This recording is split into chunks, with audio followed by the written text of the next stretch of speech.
اعوذ باللہ من الشیطان الرجیم بسم اللہ الرحمن الرحیم۔ عزیزان من، آج اکتوبر 1982 کی 22 تاریخ ہے اور درس قرآن کریم کا آغاز سورہ النجم کی آیت 9 سے شروع ہوگا۔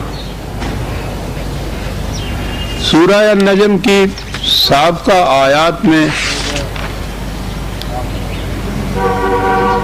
ایک تو یہ کہا گیا تھا کہ یہ رسول جو آپ سے کہتا ہے یہ اس کے اپنے خیالات کی ترجمانی نہیں ہوتی، یہ خدا کی طرف سے دیا گیا علم ہے جسے وحی کہتے ہیں۔ وحی کی رہنمائی نہ کبھی کسی کا ساتھ چھوڑتی ہے نہ کبھی کسی کو دھوکہ دیتی ہے، یہ اس خدا کی طرف سے ملی ہے جسے حقائق کا بھی علم ہے اور وہ بڑی قوتوں کا مالک بھی ہے، زندگی کی مختلف گزرگاہوں کا علم رکھتا ہے۔ اس لیے انسانی زندگی کے انفرادی تقاضے ہوں یا اجتماعی مسائل، کوئی بھی ایسی بات نہیں کہ جو اس کی نگاہ سے چھپی ہو، اس لیے اس کے متعلق اس قرآن میں رہنمائی نہ آئی ہو۔ اس لیے مکمل ہے رہنمائی یہ، اور ایسی ہے کہ جو کبھی دھوکہ نہیں دے سکتی، کبھی گمراہ نہیں کر سکتی۔ اور یہ رسول جس کی وساطت سے اس رہنمائی کو دیا گیا ہے وہ پاکیزگی سیرت اور بلندی کردار کے معراج کبریٰ پر فائز ہے۔ جتنی انسانیت کی صفات اور حسنات ہو سکتی ہیں وہ اس کی ذات کے اندر ممتاز ہے، اس حیثیت سے کہ ان میں کامل توازن پایا جاتا ہے۔ بیلنسڈ پرسنالٹی آج کی اصطلاح میں جسے کہتے ہیں، نہ کوئی خصوصیت حد سے بڑی ہوئی ہے نہ کسی میں کمی رہ گئی ہوئی ہے، پورے توازن کو لیے ہوئے یہ تمام خصائص انسانیت اس کی ذات میں جمع ہے۔ اور آگے یہ بتایا کہ یہ باتیں صرف وہ آسمانی باتیں نہیں کرتا ہے بلکہ اس کا تعلق اس زمین کے مسائل سے بھی ہے۔ اس لیے اس کی مثال یوں سمجھو جیسے یہ افق یا ہورائزن تمہیں نظر آتی ہے کہ آسمان آ کر کس طرح زمین کے لبوں کو چومتا ہے۔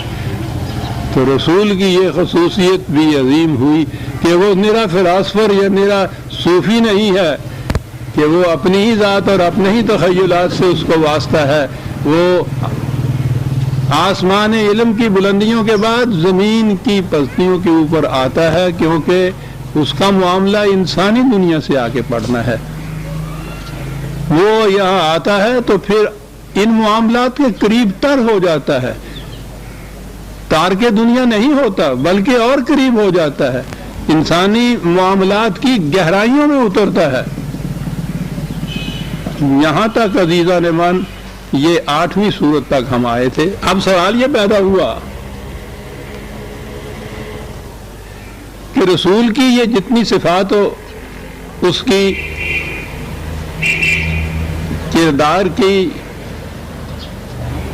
جتنی بلندیاں پاکیزگیاں، اس کے علم کی وسعتیں، یہ ساری گنائی گئیں، تو وہ تو اس کی ذات میں یہ ساری چیزیں ہوں گی، ٹھیک ہے، پرفیکٹ ہو، وہ کامل بھی ہو، اعتدال کی بلندیوں پر بھی ہو، حسنات کی خوبیاں بھی اپنے اوج کمال پر پہنچی ہوئی ہوں، تو انسانیت کو اس سے کیا تعلق؟ وہی جو میں بار بار دہرایا کرتا ہوں غالب کی بات کہ ابن مریم ہوا کرے کوئی، میرے دکھ کی دوا کرے کوئی۔ اب اس کے بعد سوال ہوا کہ اس پرفیکشن پہ پہنچائے ہوئے جو رسول تھا اس کا پروگرام کیا تھا، مقصد حیات کیا تھا، اس نے کیا کرنا تھا، اسے کیوں ایسا بنایا گیا؟ یہ اہم سوال ہے کہ اس کا مقصد کیا ہے۔ اور وہ بات ہے جو اگلی آیت میں آئی ہے، فَكَانَ قَابَ قَوْسَيْنِ أَوْ أَدْنَىٰ۔ بڑی عظیم چیز ہے عزیزان، کون سی بات عظیم نہیں ہے؟ جب میں وجدے آ جاتا ہوں تو اس بات کو عظیم کہہ دیتا ہوں، قرآن کا تو ہر نقطہ عظیم ہے۔ میں نے عرض کیا تھا کہ جو احباب ہمارے ہاں جو چلا آ رہا ہے معراج کا تصور کہ حضور نبی اکرم صلی اللہ علیہ وسلم اس جسد انصری کے ساتھ آسمان پہ گئے، عرش پہ گئے، تو وہاں اس کا بھی جو ترجمہ کیا جاتا ہے وہ یہ کہ خدا کا اور ان کا آپس میں فاصلہ 2 کمانوں کے برابر فاصلہ رہ گیا تھا، خدا کا اور آپ کا اتنے قریب ہو گئے تھے۔ تو بہرحال یہ چلا آ رہا ہے عقیدہ، میں عقائد سے بحث نہیں کیا کرتا، میں تو قرآن کریم کو قرآن کریم سے جس طرح سمجھتا ہوں اسے پیش کرتا ہوں۔ اس میں اعتراض یہ پڑتا ہے کہ فاصلہ 2 محسوس چیزوں کے درمیان ہوا کرتا ہے۔ نبی اکرم صلی اللہ علیہ وسلم تو جسد انصری کے ساتھ تھے، یہ تو محسوس تھے، کیا اس کے مقابلے میں دوسری طرف جسے وہ کہتے ہیں کہ خدا عرش پہ بیٹھا تھا، اسے بھی ایک محسوس شے تصور کیا جائے کہ فاصلہ واپس آ جائے دونوں کے درمیان؟ بات کیا ہے؟ میں نے عرض کیا کہ یہاں آگے بات یہ بتایا کہ یہ سب کچھ جو دیا، قرآن کے حقائق دیے، وہ دینے والا جو ہے اس کو اس کے صفات میں، خصائص میں، سیرت میں، کردار میں اتنی پاکیزگی اور بلندی عطا کی، کاہے کے لیے یہ ہوا؟ مقصد کیا تھا اس سے؟ مقصد تھا قاب قوسین کا۔ کیا عرض کروں؟ آیت تک آنے سے پہلے میں پھر عرض کر دوں کہ رسولوں کی بعثت کا مقصد خود خدا نے کیا بتایا ہے۔ حضرت موسیٰ علیہ السلام کی داستان حیات سامنے لائی گئی ہے، وہ بڑی تفصیل سے لائی ہے خدا نے وہ داستان۔ مقام وہ ہے جہاں وہ مدین میں وہ اپنے بال بچوں کے ساتھ یا اہل کے ساتھ بھیڑیں چراتے ہوئے آگ لینے کے لیے آگ کے نشان پر وہاں پہنچے ہیں، اور وہاں انہیں نبوت سے سرفراز کیا گیا ہے۔ اس کی تفصیل تو وہاں آئے گی جہاں یہ آیات آتی ہیں، میں صرف وہ نقطہ بیان کروں گا جس کے لیے میں نے یہ حوالہ پیش کیا ہے۔ وہاں یہ چیز آئی، نبوت تو بہت بڑی چیز ہے۔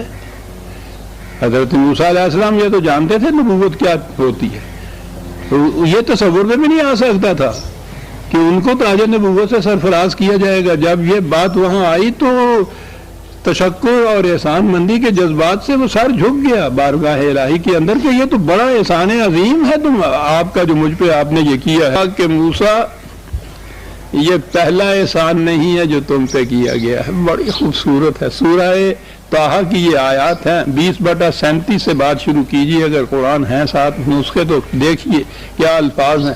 پہلی بار نہیں ہے یہ، وَلَقَدْ مَنَنَّا عَلَيْكَ مَرَّةً أُخْرَىٰ۔ ان احسانات کا سلسلہ تو بہت پیچھے سے چلا آ رہا ہے، تمہاری پیدائش کے وقت سے،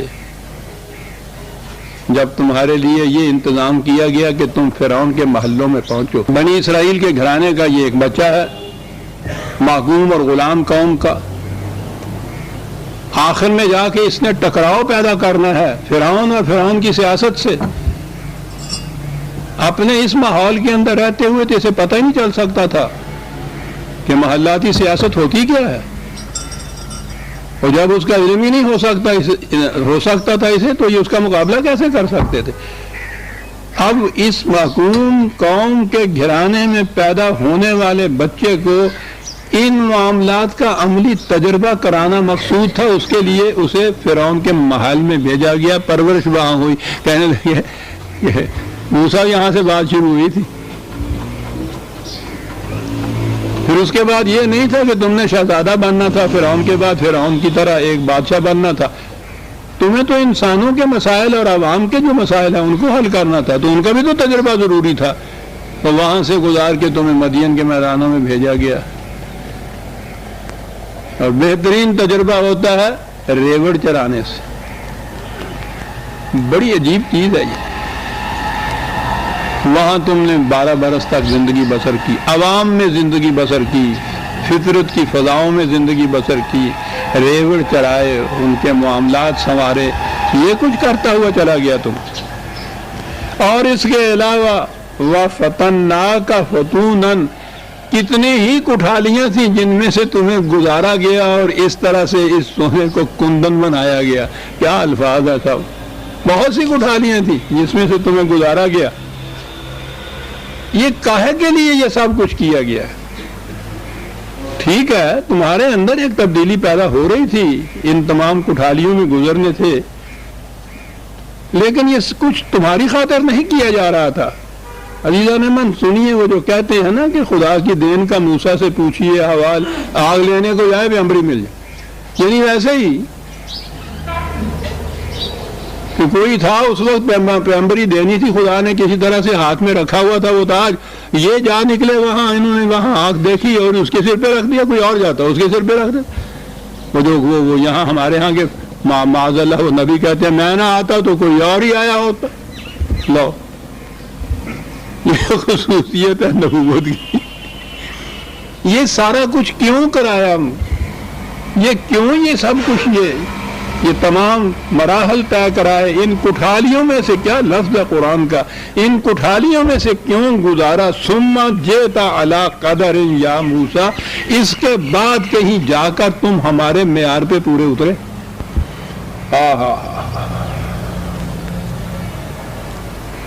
ٹھیک ہے جی، معیار پہ پورے اترے تو کوئی ان کا کام رکا ہوا تھا حضرت موسیٰ علیہ السلام کا، جس کے لیے یہ سارا کچھ بنایا گیا۔ کہا کہ اس طرح یہ ہے صاحب لفظ جہاں، کیا بات، وَاسْتَنَعْتُكَ لِنَفْسِي، اور اس طرح ہم نے تمہیں اپنے لیے چن لیا۔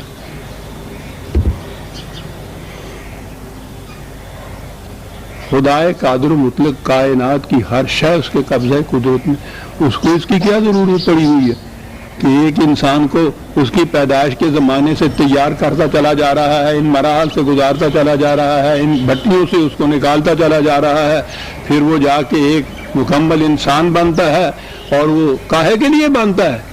خدا کہتا ہے ہم نے تمہیں اپنے لیے چن لیا۔ سطحی نگاہ پہ یوں نظر آتا ہے جیسے اللہ میاں کا کوئی کام معاذ اللہ اٹکا ہوا تھا اور وہ تنہا اس کو کر نہیں سکتا تھا، ضرورت تھی کسی اور کی، اس طرح سے اس کو تیار کیا ایک رسول کو، اور پھر اس کو کہا کہ لو بھئی یہ ہمارا کام ہے، یہ اب تم کر دو، ہم سے اکیلے نہیں ہو سکتا تھا، یا ہم سے ہو ہی نہیں سکتا تھا، تم کر سکتے ہو۔ خدا کے متعلق تو یہ تصور ہی نہیں ہے۔ بڑی عظیم چیز، رسول کو خدا اپنے کسی کام کے لیے تیار کرتا ہے۔ کیا کام تھا وہ جسے کے متعلق کہا کہ ہم نے تمہیں اپنے لیے چن لیا؟ کہا کہ ارشاد فرمائیے، کہا اذهبا الى فرعون انه طغى، جاؤ فرعون کی طرف، وہ بہت سرکش ہو گیا ہے، دودھ فراموش ہو گیا ہے، ساحل آشنا ہو گیا ہے، اس کی طغیانیاں نو انسانی کو سیلاب کی طرح بہا کے لیے چلی جا رہی ہیں۔ ہم نے تمہیں اپنے لیے چن لیا، فرعون کی طرف جاؤ اور اس کی سرکشی کا جواب دو۔ یہ ہے خدا کا ایک مقصد جس کے لیے تیار کیا جا رہا ہے اس رسول کو، فرعون کی سرکشی کو، کاہے کے لیے؟ محکوم مغلوب مقہور بنی اسرائیل کو اس کے پنجہ استبداد سے چھڑانے کے لیے۔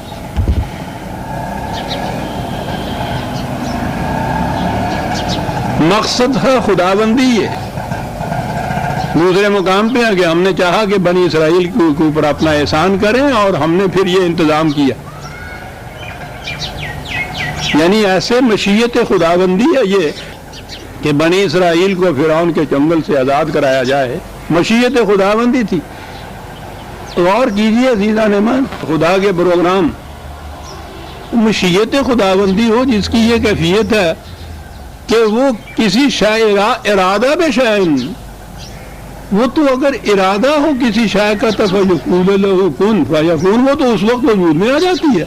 تو مشیت خداوندی اگر یہ تھی کہ فرعون کی طغیانیوں کو ساحلوں کے اندر پابند کیا جائے، بنی اسرائیل کو اس کے استبداد کے پنجے سے چھڑایا جائے، اگر مشیت خداوندی تھی تو اس کے آد خود بروئے کار آ جانے میں کون سی چیز مانے ہو سکتی تھی؟ خدا کی مشیت کے راستے میں کوئی کھڑا ہو سکتا تھا؟ تو اب بات کیا ہوئی؟ انسانوں کی دنیا میں خدا اپنی مشیت کو انسانوں کے ہاتھوں سے پورا کراتا ہے۔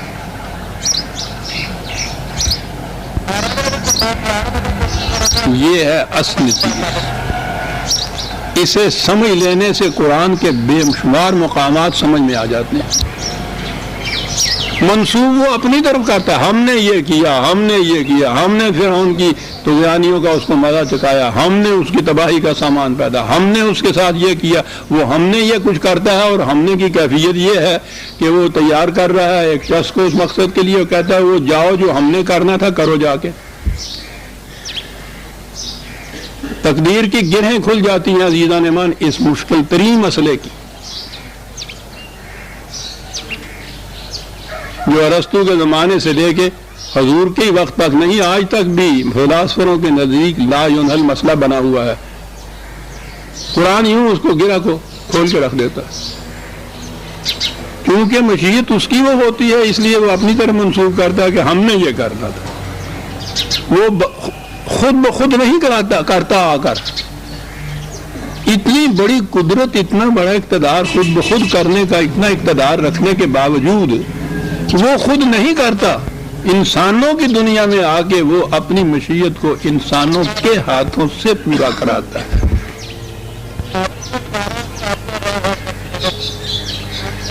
کہا کہ یہ اس کے لیے موسیٰ ہم نے تمہیں تیار کیا تھا، آ جائیے وہاں سے۔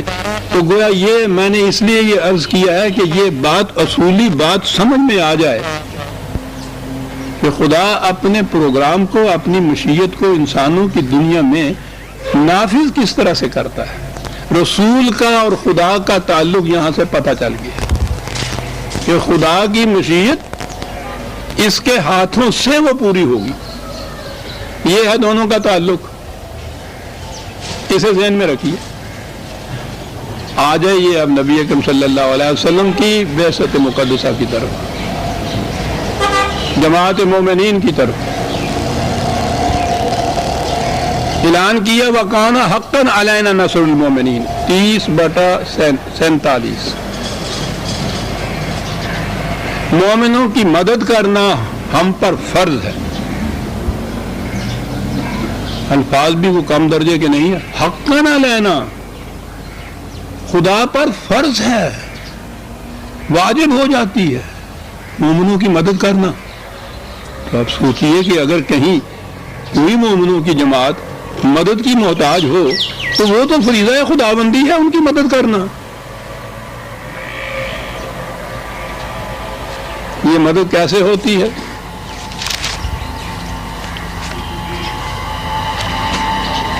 مکے کے مسلمان وہاں کی اذیتیں برداشت کرتے کرتے ایک حصہ تو ان کا ایسا تھا وہ ہجرت کر کے مدینے چلا گیا، وہاں جا کے انہوں نے اپنی مملکت بھی قائم کر لی۔ یہ دوسرا حصہ ابھی مکے میں رہ گیا۔ مکے والے پہلے کچھ کام اذیتیں نہیں دیتے تھے، جب یہ دیکھا کہ ان کے ایک گروہ نے وہاں مملکت قائم کر لی ہے، یہ یہاں ہے تو ان کا آپس کا رشتہ ہے، تو آپ سوچئے کہ ان کے ساتھ وہ کیا نہیں کرتے ہو۔ کہا یہ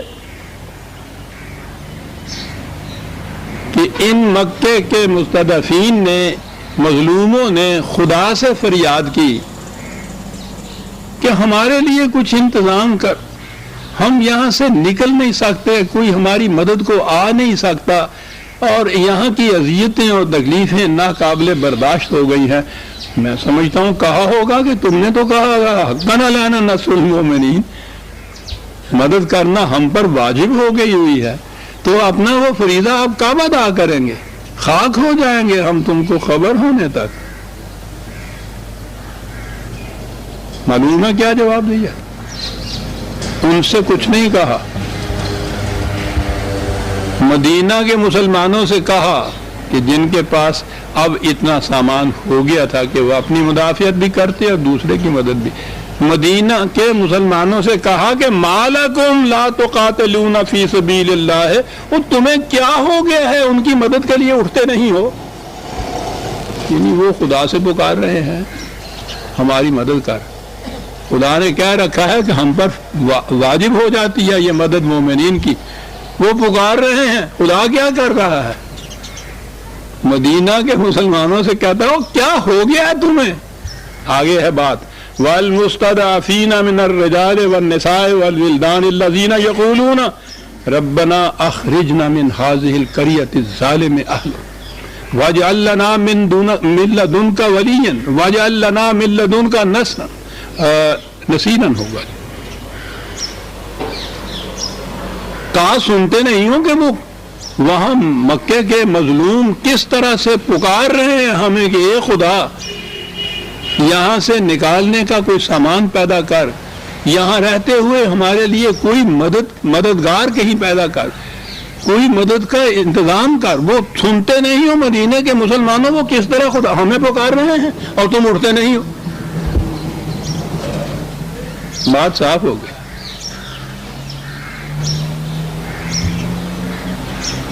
پھر یہ اٹھے, یہ 4/75 4/75 یہ اٹھے, بدر کا میدان آ گیا, وہاں گھمسان کا مارکا پڑا, تلواریں چلی, تیر برسے, کامیابی ہوئی. یہ کون تلواریں چلا رہا تھا, کون تیر برسا رہا تھا؟ یہ مدینے کے مسلمان, یہی فوج جماعت مومنین کی, وہ سامنے نظر آ رہا تھا. لیکن وہ مشیت خداوندی تھی نا جو پوری ہو رہی تھی. آپ کو معلوم ہے جب اس کو ڈسکرائب کیا ہے اس جنگ کو تو کیا کہہ کے کیا ہے؟ فَلَمْ تَقْتُلُوهُمْ وَلَٰكِنَّ اللَّهَ قَتَلَهُمْ. انہیں تم قتل نہیں کر رہے تھے, ہم قتل کر رہے تھے. لو بھائی, وَمَا رَمَيْتَ إِذْ رَمَيْتَ وَلَٰكِنَّ اللَّهَ رَمَىٰ.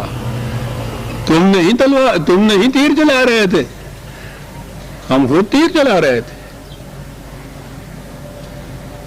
معاذ اللہ پوچھنے والا پوچھتا کہ صاحب یہ آپ نے ہی قتل کرنا تھا, آپ نے ہی یہ تیر چلانے تھے, تو وہاں ہمیں کیوں کہا تھا کہ اٹھتے کیوں نہیں ہیں ان کے ساتھ جنگ کرنے کے لیے؟ یہ ہمیں پکار رہے ہیں, اور ہمیں کیوں میدان جنگ میں پھر آپ نے بھیج دیا؟ خود ہی قتل کرنا تھا. کیا بات تھی ان کی بھی, وہ سمجھتے تھے کہ ان الفاظ کے معنی کیا ہیں.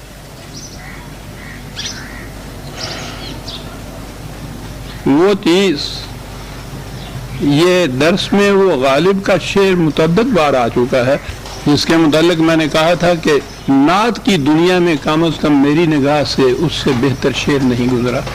وہ یہ مقام ہے جس کو وہ شخص بیان کرتا ہے. یہ شخص بہت بلند حقائق کو بیان کر جاتا ہے. شعر کے انداز میں غالب کو یہ چیز نصیب تھی, اس کے بعد اقبال کو یہ چیز آئی تھی, لیکن غالب کا انداز اپنا ہے. اس حقیقت کو آپ دیکھیے کن الفاظ میں استعمال کرتا ہے. معاف رکھیے گا, آج سینے میں میرے درد سوا ہوتا ہے, یہ بھی غالب ہی کہتا ہے.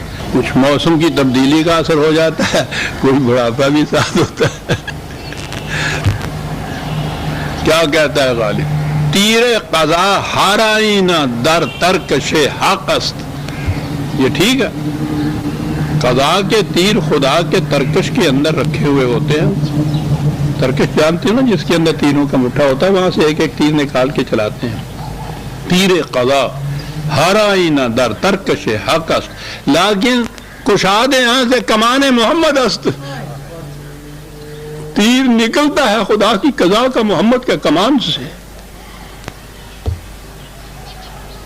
یہ کمان نہ ہو تو تیر دھرے کے دھرے رہ جاتے ہیں, مظلوم پس جاتے ہیں, مقہور پامال ہو جاتے ہیں, ان کی چیخیں کوئی نہیں سنتا. براہ راست خدا کا تیر ترکش سے نہیں نکلتا. یہ کیوں مظالم ہوتے ہیں؟ یہ کیوں ہے کہ غریب کی کوئی نہیں سنتا, غریب کی خدا نہیں سنتا, محمد کی کمان نہیں ہوتی, اس لیے یہ سب کچھ ہو رہا ہوتا ہے. ایک جماعت کی ضرورت ہے جو مشیت خداوندی کو پوری کرے اپنے دست و گریباں سے. یوں مشیت خداوندی کار فرما ہوتی ہے عزیزان من. لیکن کشادیاں سے کمان محمد است. اور اب آ جائیے, اس لفظ کمان نے بات ساری واضح کر دی. فکانا کعبہ کا حسین او ادنا, کہا رسول اس طرح سے. خدا کا یہ پروگرام کہ وہ صاحب قوت بھی ہے, علم بھی رکھتا ہے, شدید القوا بھی ہے, ذو مرتن بھی ہے, یہ سب کچھ تو وہ خدا ہے. لیکن اس کے ساتھ اس رسول کو تیار کیا گیا ہے. اب خدا اور رسول کا تعلق کیا ہے؟ وہ یہ ہے عزیزان من، کعبہ قوسین او ادنا۔ عربوں کے ہاں یہ روایت چلی آ رہی تھی کہ دو شخصوں نے جب آپس میں انتہائی رفاقت اور دوستی کا معاہدہ کرنا ہوتا تھا تو اس کی عملی شکل، وہ محسوس شکل اس کی یہ ہوتی تھی کہ وہ دونوں اپنی اپنی کمانیں لیتے تھے، دو کمانیں، ان کو اکٹھا ایک دوسرے کے اوپر رکھتے تھے، دو کمانیں، اور وہ کمانوں کے نیچے وہ جو چلا ہوتا ہے وہ ایک دوسرے کے اوپر آ جاتا تھا، وہ ایک ہو جاتا تھا۔ کمانوں کی قوسیں دو ہوتی تھیں، وہ قوسین ہوتی تھی، نیچے یہ ایک ہوتا تھا جسے کاپ کہا جاتا تھا۔ وہ دونوں، ایک اس کو کھینچتا تھا، دوسرا کمان کو کھینچتا تھا، وہ تیر چلاتے تھے، اور اس کو کہتے تھے کہ پختہ ترین رفاقت اور دوستی کا معاہدہ۔ کعبہ قوسین کے یہ معنی ہیں، دو کمانے، ایک چلا، دو چلانے والے، ایک رفاقت۔ عزیزان من، کیا بتاؤں یہ قرآن کیا ہے۔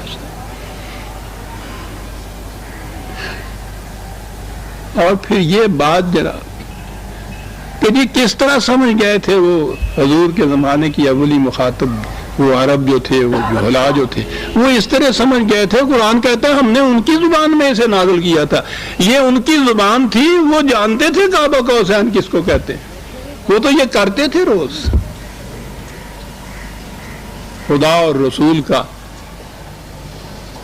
تعلق باہمی جو ہے وہ اس قسم کی باہمی رفاقت کا تعلق ہے جس طرح کعبہ قوسین والے دو دوست آپس میں رفیق بنا کرتے ہیں۔ او ادنا، اس سے بھی زیادہ قریب، او ادنا کیا کہ اور بات پختہ کی ہے۔ ہو سکتا ہے کہ یہ تو کبھی زندگی میں کسی تلخ تجربے کے بعد توڑ بھی دیں۔ او ادنا کے معنی یہ ہیں کہ یہ ٹوٹ ہی نہیں سکتا، یہ جو معاہدہ ہے آپس میں کیا گیا۔ اب آ گئی بات سمجھ میں عزیزان مان کہ رسول خدا شدید القوا ہونے کے باوجود اپنے پروگراموں کو خود کیوں نہیں تکمیل تک پہنچا رہا تھا؟ رسول کو ایسا کیوں بنایا گیا تھا؟ جتنی پہلے صفات سامنے آئی ہیں، استوا تھا، وہ آسمان کی بلندیوں سے زمین کی پستیوں پہ اتر رہا ہے، وہ سماوات والارض دونوں اس کے ساتھ ہیں، افق اعلیٰ کے اوپر ہے، یہ سب کچھ وہ خدا، یہ اس طرح تیار کردہ رسول، باہمی تعلق ان کا کعبہ قوسین والی رفاقت، اس سے بھی زیادہ اور محکم رفاقت۔ اس رفاقت کے بعد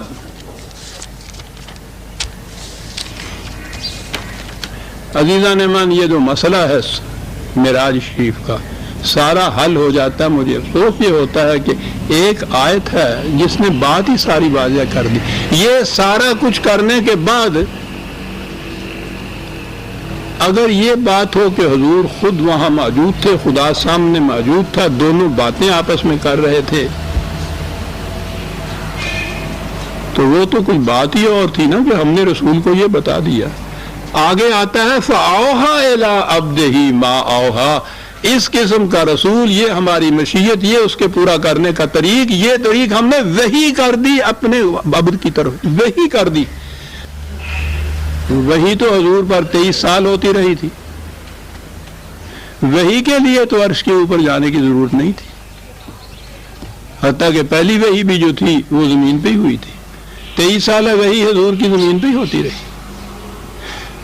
تو یہ کیا خصوصیت تھی کہ اس کے لیے حضور کو خود جانا پڑتا وہاں، اور براہ راست اللہ تعالیٰ سامنے بٹھا کے یہ وہی کرتے۔ وہ تو اوحا الی عبدہ ما اوحا، یہی اوحا ہے جو پہلی آیت کے اندر یہ آیا ہے کہ یہ اپنے خیالات سے کچھ نہیں کہتا، ان ہوا الا وحی یوحا۔ ان ہوا کیا ہے؟ یہ قرآن پورا جو کچھ یہ کہتا ہے ما ینطق عن الہوا، یہ تو قرآن ہے۔ تو قرآن یہ وحی دینے کی بات ہے، اور جیسا میں نے عرض کیا کہ حضور پہ 23 سالہ وحی ہوتی رہی، اسی زمین پہ ہوتی رہی۔ وحی کے اس حصے کے لیے اتنے سے لیے، یہ ایک دوسرا ایک طریقہ اختیار کرنے والی بات۔ پھر وہاں جو کچھ روایات میں آیا ہے، وہاں وہ جو وحی ملی حضور کو، جو بھی حضور خدا کی طرف سے ارشادات ہوئے، وہ تھے کیا؟ 50 نمازیں۔ اور وہ میں نے عرض کیا تھا کہ اسی روایت کے اندر یہ چیز ہے کہ وہ حضرت موسیٰ علیہ السلام کے کہنے پہ حضور بار بار تشریف لے جاتے رہے، آتے رہے، واپس جاتے رہے، اور پھر وہ ہر دفعہ کم ہوتی گئی، وہ 5 تک رہی۔ یہ پہلی وحی جو وہاں جا کے ملی، اس وحی کی تو یہ صورت، اور خدا کہتا لا تبدیل لکلمات اللہ، اس میں تبدیلی نہیں ہوتی۔ یہ تو 50 سے 5 تو وہی رہ گئی۔ اور پھر سورہ بقرہ کی کہتے ہیں وہ آخری غالباً 2-3 آیات، اس قسم کی 2 چیزیں۔ اس وحی کے لیے یہ چیز جو ہے، یہ 23 سالہ زندگی میں وحی کا جو طریق تھا، اس میں ایک استثناء کی جا رہی ہے، ایکسیپشن کی جا رہی ہے، یہ 2-3 چیزیں کہنے کے لیے۔ اور جو وہاں کہی جا رہی ہے 50 نمازوں کی، وہ ان کی کیفیت یہ ہو رہی ہے، خدا متعین کرنے والا، اس کا رسول اس تحفے کو لے کے آنے والا، راستے میں حضرت موسیٰ علیہ السلام اس طرح سے ان کو وہاں واپس بھیج رہے ہیں، کام ہو رہا ہے، پھر آ رہے ہیں، پھر جا رہے ہیں۔ فَأَوْحَىٰ إِلَىٰ عَبْدِهِ مَا أَوْحَىٰ، کہا وہی جو ہم لیتے ہیں اپنے نبی کو، تو یہ بات نہیں ہوتی کہ آگ لینے کو جاتا ہے پیمبری مل جاتی ہے۔ کہا یہ ہے کہ وحی کا محبت جس سینہ مبارکہ کو بننا ہوتا ہے، وہ یہ بات نہیں ہوتی ہے کہ وہ چلتے چلتے آگ لینے کو آتا ہے تو اس کو ہم وحی دے دیتے ہیں۔ یہ سارا کچھ ہوتا ہے، اس مقام پہ ہوتا ہے وہ رسول جس کو وحی کا محبت بنایا جاتا ہے۔ اتنی عظیم بلندی عزیزان مان، بہرحال ہمارے ایمان کی روح سے، اور اب تو باقی دنیا بھی مان رہی ہے کہ جس مقام سے پر یہ وحی ہے، یہ قرآن ہے، جس سیرت طیبہ کی جن بلندیوں پہ نبی اکرم صلی اللہ علیہ وسلم ہے، دونوں چیزوں کو مغرب کے مستشرقین بھی اب مان رہے ہیں کہ اس کی مثال نہیں کہیں مل رہی۔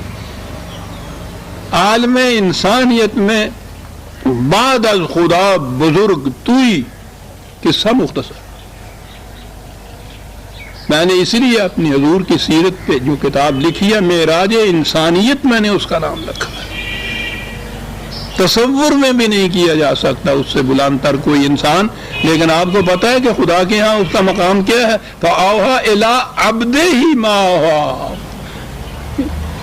ان بلندیوں پر انسان خدا کا عبد، اور یہی سب سے بڑا شرف ہے عزیزان مان۔ اگر کوئی واقعی مکمل طور پر خدا کی ابدیت کو اپنے اوپر وارد کر لے تو اس سے بڑا شرف اور سعادت کی بات ہی نہیں ہو سکتی۔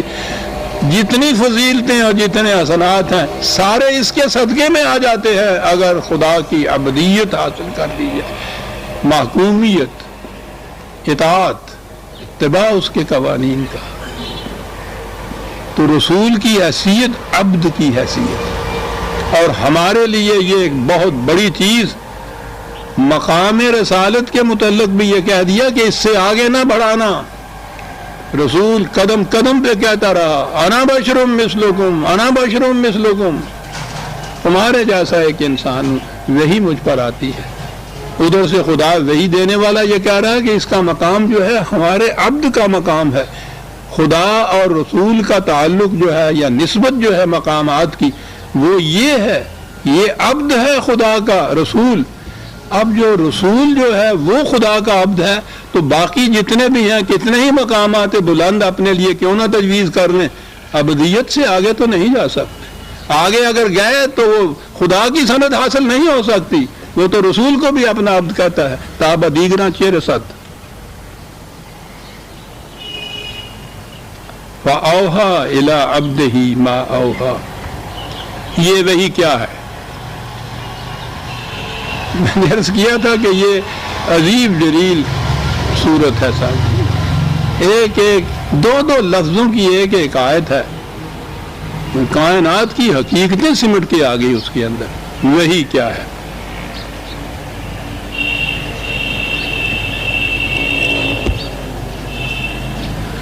فلسفے کی تاریخ پر جن کی نگاہ ہے یا فلسفے پر بھی جن کی نگاہ ہے، انسانی تخیلات جو ہیں ان سے کچھ پیدا کی ہوئی چیزیں ہوتی ہیں، ہیلوسینیشنز بھی ہوتی ہیں، وہ ایلیوژنز میں نے آپ کو ایک درس میں بتایا تھا،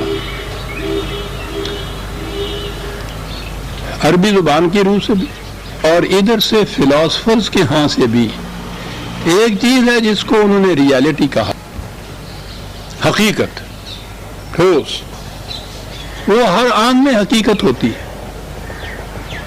ایک چیز ہے جو اس کے مقابلے میں فلسفے میں دوسری چیز ایلیوژن کہلاتی ہے، کہ وہ نظر تو ایسی آئے جیسی وہ ہے لیکن در حقیقت وہ ویسی نہ ہو،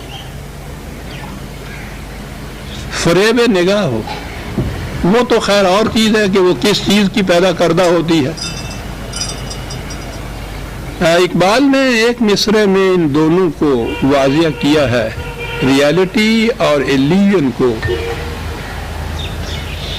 اس نے کہا کہ جو کچھ میں کہہ رہا ہوں حقیقت ہے، نہیں میرے تخیل کی یہ خلاقی، یہ میری تھنکنگ کی کریشن نہیں ہے، میری فکر کی تخلیق نہیں ہے جو میں کہہ رہا ہوں، یہ حقیقت ہے، یہ ریالٹی ہے۔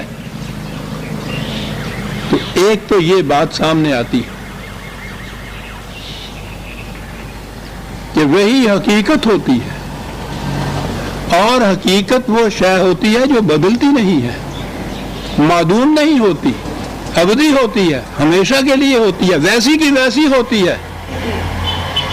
اور یہ جو تخیل کی خلاقی ہوتی ہے، زماں زماں شکند آنچ می تراشد عقل، عقل کی پیدا کردہ تخلیق جو ہے وہ تو قدم قدم پہ بدلتی رہتی ہے۔ یہی کیفیت تصوف میں کشف اور الہام کی ہوتی ہے، وہ انسان کے اپنے ذہن کی تخلیق ہوتی ہے، خارجی علم یا خارجی حقیقت نہیں ہوتی، اپنے ذہن کی تخلیق ہوتی ہے۔ مجھے پھر درمیان میں محل آنا پڑتا ہے، یہ تو میں خود اپنی واردات بیان کر رہا ہوں، ان مقامات سے میں خود گزرا ہوں، عملاً گزرا ہوا ہوں۔ ایک بات تھی جس سے یہ چیز مجھے بھی کھٹکی کہ یہ حقیقت نہیں ہے، انسانی خیال کی خلاقی ہے۔ ہمارے یہاں ایک چیز ہوتی ہے کہ کوئی ایک ورد بتا دیا جاتا ہے، رات کو پڑھ کے سوئیے تو کہا جاتا ہے نبی اکرم صلی اللہ علیہ وسلم خواب میں تشریف لاتے ہیں۔ ہمارے یہاں اس سلسلے میں بھی اس وظیفے کا معلوم تھا، اس ورد کا معلوم تھا، کیا کرتے تھے۔ مختلف لوگوں کو جب آتے، خاص خاص لوگوں کو وہ بتائے جاتے تھے، تو رسول اللہ صلی اللہ علیہ وسلم وہ کہتے تھے خواب میں آتے ہیں، وہ اتنے راتیں پڑھو، اتنے دن پڑھو، یہ تصور ذہن میں قائم کرو۔ تو وہ دور وہ تھا جس دور میں میں بھی ان چیزوں کو حقیقت مانتا تھا کہ وہ آتے ہیں۔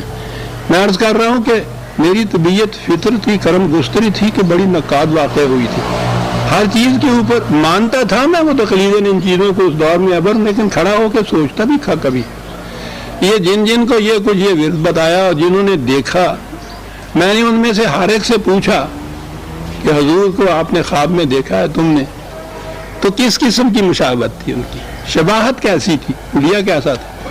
میں نے دیکھا کہ ایک کا حلیہ دوسرے سے ملتا ہی نہیں تھا۔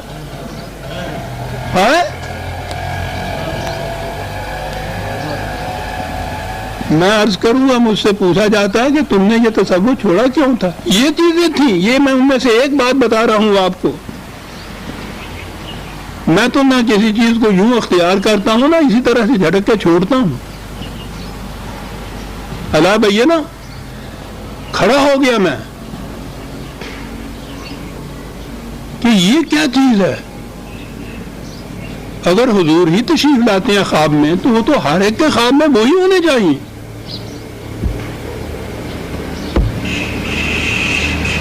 اپنے تو کنٹرول اپنے پہ رکھا کہ میں نے پھر نہیں کسی کو وظیفہ بتایا، لیکن یہ سوچتا رہا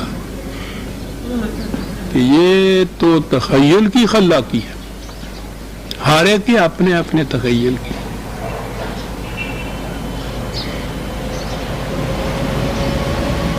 کتنی دور سے عمر رفتہ کو آواز دینی پڑتی ہے، اور اس کی بعض جزیات ایسی ہیں جن کو میں بھولتا نہیں ہے. ایک گاؤں کی بوڑھیا مائی تھی، عزیزہ دی تھی. پنجابی سمجھنے والے اور جنہوں نے یہ بات دیکھی ہے وہ اس کی داد دیں گے. اس بوڑھیا نے جو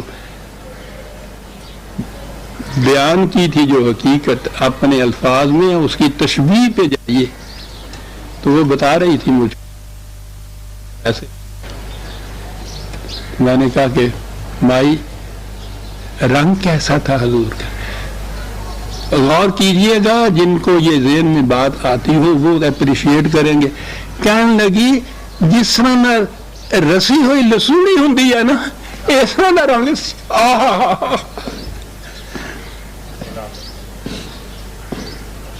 اپنی زبان میں، اپنے مشاہدے میں وہ بھی کیا کہہ گئی.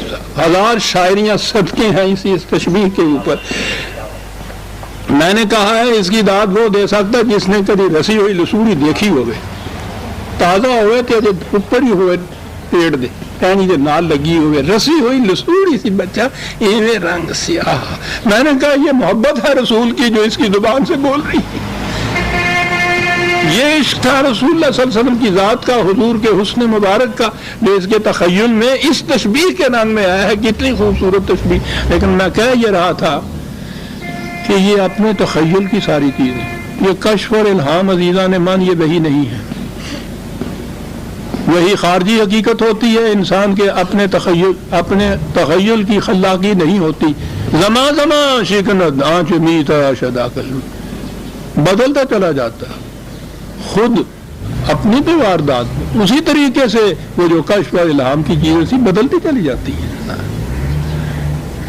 پھر اس کے بعد عام طور پہ ہمارے ہاں تصوف میں بھی خواب کے متعلق کہا جاتا ہے، اور خواب جو ہیں ان کو تو 40واں حصہ نبوت کا قرار دیا جاتا ہے. جو چاہے آپ کا حسن کرشمہ ساز کرے، جو مرضی کہہ لیجیے. جب آپ نے آپ کو نبی کہہ لیا تو پھر وحی کے متعلق بھی جو جی میں آئے کہتے چلے جائیے. خواب کی حقیقت ہی کیا ہے؟ ہمارے ہاں تو کسی نے تحقیق ہی نہیں کی. جنہوں نے تحقیق کی ہے ان کو جھڑک دیتے ہیں کیا کہ صاحب بولد ہے، کافر ہیں. چلیے بولد اور کافر کی کسی تحقیق کو بھی دیکھیے نا، کیونکہ تمہارے ہاں کا فریب نفس جو ہے اس کی تقلید ہو جاتی ہے اس سے. سائیکالوجسٹ نے تحقیق کس کی ہے؟ نہ بھی کی ہو. خواب کا معاملہ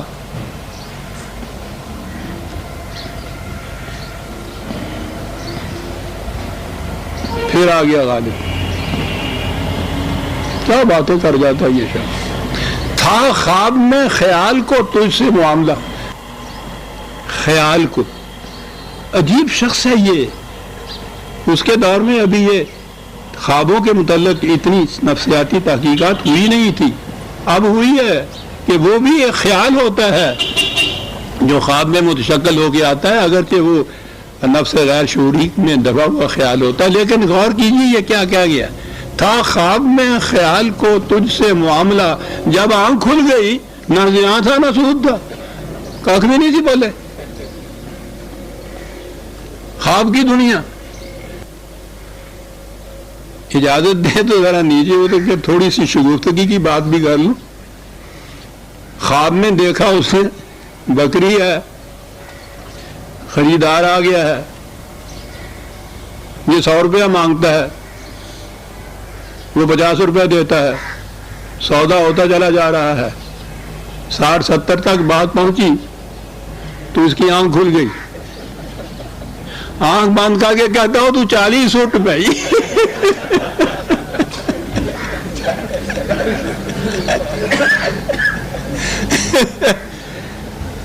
لیکن خواب میں دوبارہ آنکھ بند کرنے سے تو وہ خواب آتا ہی نہیں کبھی.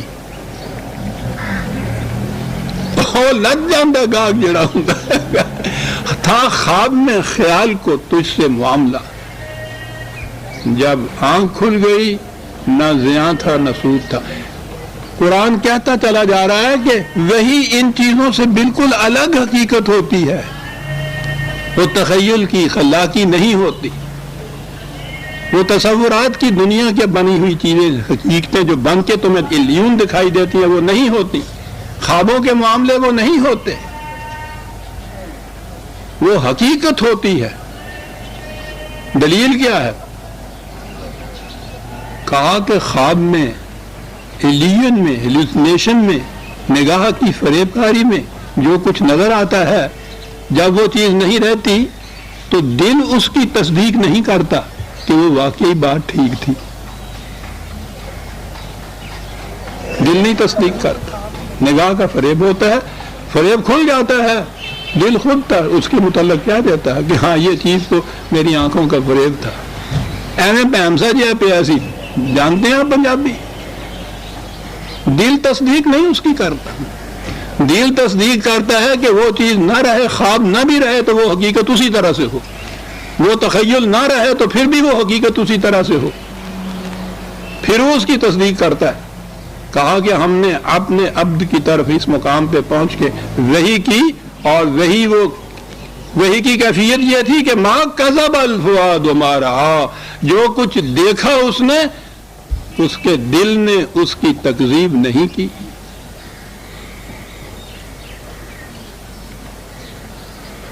اگر یہ خواب تھا تو وہ خواب کی تصدیق تو دل نہیں کرتا، اگر وہ ایلین تھا تو ایلین کی تصدیق تو دل نہیں کرتا، دل تو حقیقت کی تصدیق کرتا ہے۔ اس لیے دو لفظوں میں خواب کو ان تمام تخیلات، تصورات اور یہ تصوف کی دنیا، ان تمام دنیاؤں سے الگ کر دیا۔ ما کذب الفؤاد ما رأى،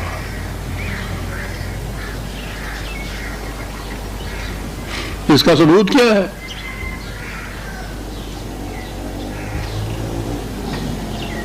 کہ نبی کی آنکھ نے جو کچھ دیکھا اس کے دل نے اس کی تصدیق کی ہے، تکذیب نہیں کی ہے۔ کیا ثبوت ہے؟ قرآن میں ان باتوں سے سمجھ میں بات آتی ہے قرآن یہ باتیں کیوں کہہ گیا۔ آنکھ کھل گئی، دیکھا، حقیقت تھی، دل نے تصدیق کی تو کیا ہوا؟ آمن الرسول بما انزل الیہ من ربہ والمؤمنون، سب سے پہلے یہ خود ایمان لایا اس بات کے اوپر کہ یہ واقعی خدا کی طرف سے عطا کردہ وحی ہے، رسول ایمان لایا۔ کیا ضرورت تھی کہنے کی ضرورت یہ تھی کہ وہ وحی کے بعد بھی یہ بات نہیں تھی کہ رسول نے کہا کہ پتہ نہیں میری آنکھوں نے جو کچھ دیکھا ہے وہ واقعہ ہے یا نہیں، وہ حقیقت ہے یا نہیں۔ اس کے بعد بھی اس نے دیکھا، حقیقت ہے تو حقیقت ہی تھی، تو پھر اس کے اوپر ایمان لایا، نبی ایمان لایا اس چیز کے اوپر جو اسے وحی کی گئی تھی۔ کیا بات ہے صاحب! ایمان کے متعلق تو قرآن نے کہا ہے نا کہ مومن وہ ہیں کہ جب خدا کی آیات بھی ان کے سامنے پیش کی جائیں تو وہ اندھے بہرے بن کر اس کے اوپر نہیں جھک پڑتے۔ تو ایمان کا تقاضا تو عقل و فکر کی روح سے کسی چیز کو ماننے کا ہے نا، دل تصدیق کرے گا تو اس طرح سے مانے گا۔ رہے انسان وہی آئی رسول کے اوپر بھی ایمان ہے ہمارا کہ حضور کو اس کے اوپر ایمان ہوگا، لیکن وہ خدا نے جو طریق بتایا تھا ایمان لانے کا، نبی نے بھی وہ اختیار کیا اپنی وحی کے متعلق۔ آمن الرسول،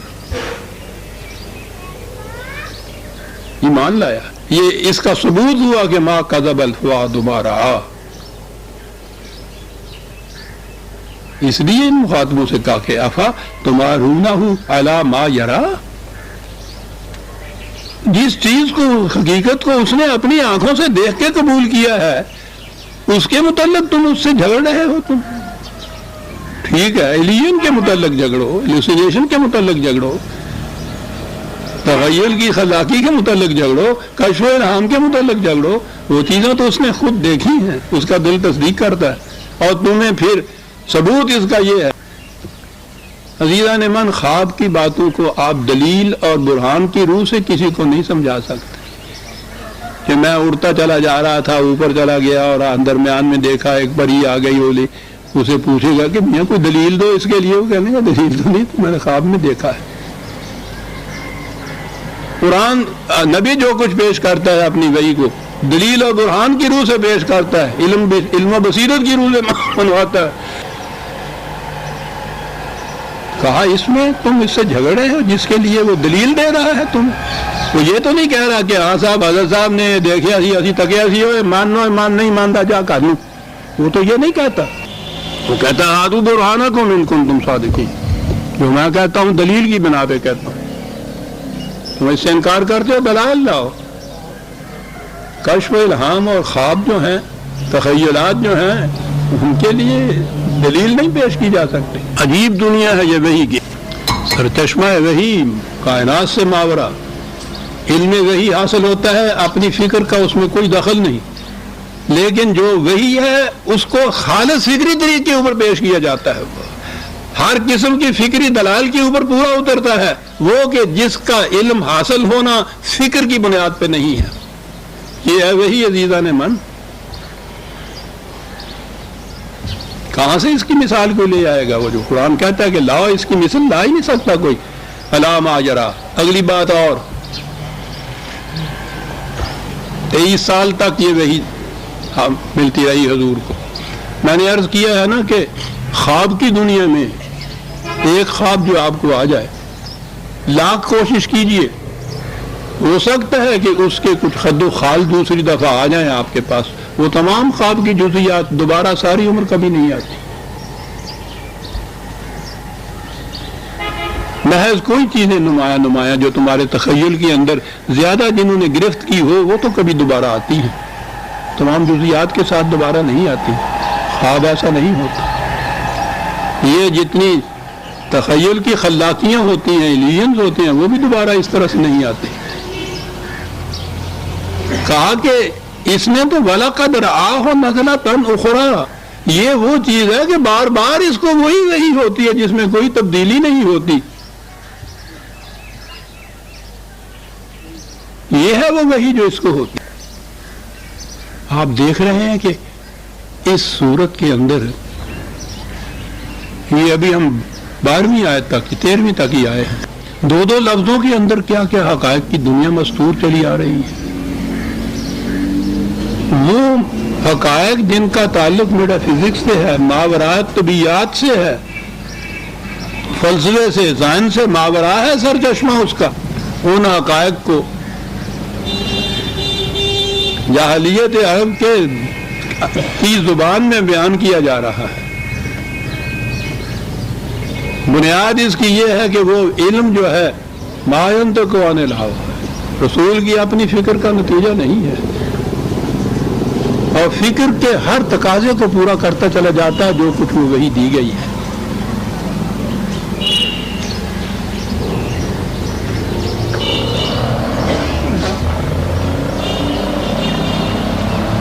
اب یہاں تک وہ وحی کے متعلق تو یہ کچھ کہا.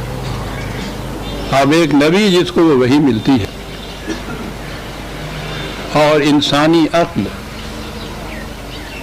میں نے عرض کیا ہے کہ جو وحی کا متن ہے جو کچھ وحی دی گئی انسانوں کو اس پہ تو اسے تو دلیل و برہان کی روح سے ہی پیش کیا جاتا ہے منوایا بھی اسی طرح سے جاتا ہے.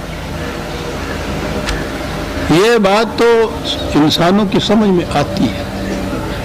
وحی کا سرچشمہ کیا ہے وہی ایک انسان کو ملتی کیسے ہے یہ ایک منفرد حقیقت ہے جو صرف نبی کے ساتھ ہوتی ہے.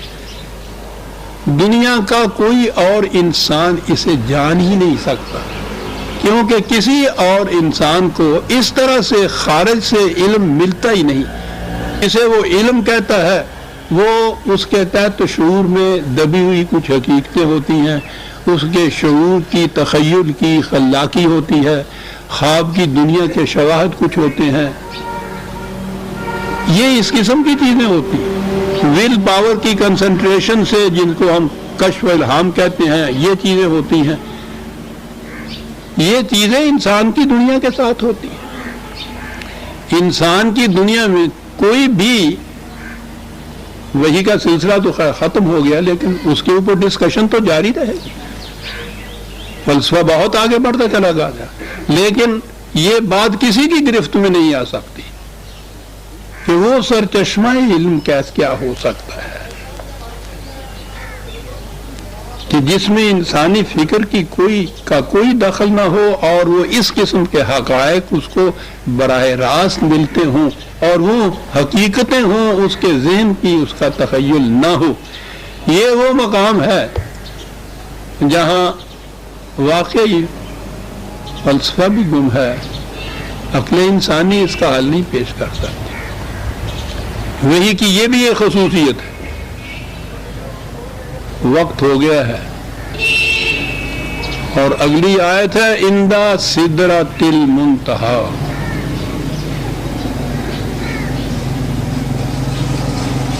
ہمارے روایتی عقیدے کے مطابق کہتے ہیں کہ سدرہ ایک بیری کا درخت ہے وہ جو اوپر عرش مولا کے قریب اگا ہوا تھا. بہرحال میں نے عرض کیا کہ میں ان عقائد پہ تنقید نہیں کرتا، میرا مقصد تو قرآن کی حقیقت کو بیان کرنا ہے.